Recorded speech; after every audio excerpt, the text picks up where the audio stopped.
አንዳንዱ ሰው ቢዝነስ ውስጥ ነው ያለው። ልክ ነው። የእግዚአብሔር መንግስት ሚስጥር ግን ለሱ አይገባው። ይሰራል፣ ይበላል፣ ይጠጣል፣ ይተኛል፣ ይነሳል፣ ይሞታል። ይኸውላችሁ ስለ ንጉሱና ስለ መንግስቱ እግዚአብሔር እስካልገለጠላችሁ ድረስ ልታውቁ አትችሉ። ስለ ኢየሱስ ማወቅ ከፈለጋችሁ እግዚአብሔር ሊገልጥላችሁ ይገባል። መጽሐፍ ቅዱስ ሲናገር አብ ካልገለጠለት በስተቀር ወልድን የሚያውቀው ማንም የለም። መገለጥ ነው ኢየሱስ። ንጉሱን ማወቅ መገለጥ መምጣት አለበት። አብ ለኛ ምን ሊልልን ይገባል?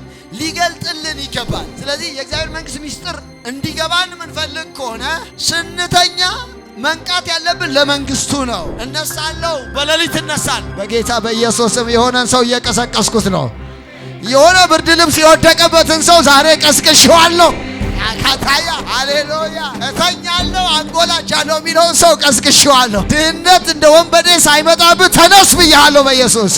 እውነቴን እኮ ነው የማደርገው። አንዳንዱ ሰው ታውቃለህ፣ ሌሊት ተነስቶ የሚረጨውን ረጭቶ የሚደረገውን አድርጎ ፏርቆ ከፍቶ እዛ አንድ አራት ምት ምናምን ሰርቷል ቢዝነሱ ላይ ማለት ነው። ይሄኛው ገና በሩን ኢየሱስ ጌታ ነው እያለ በሩን ይከፍታል። ገና አይሆንም ብራዘር፣ ይኸው ጌታ በሌሊት ተነሳ ብሎሃል።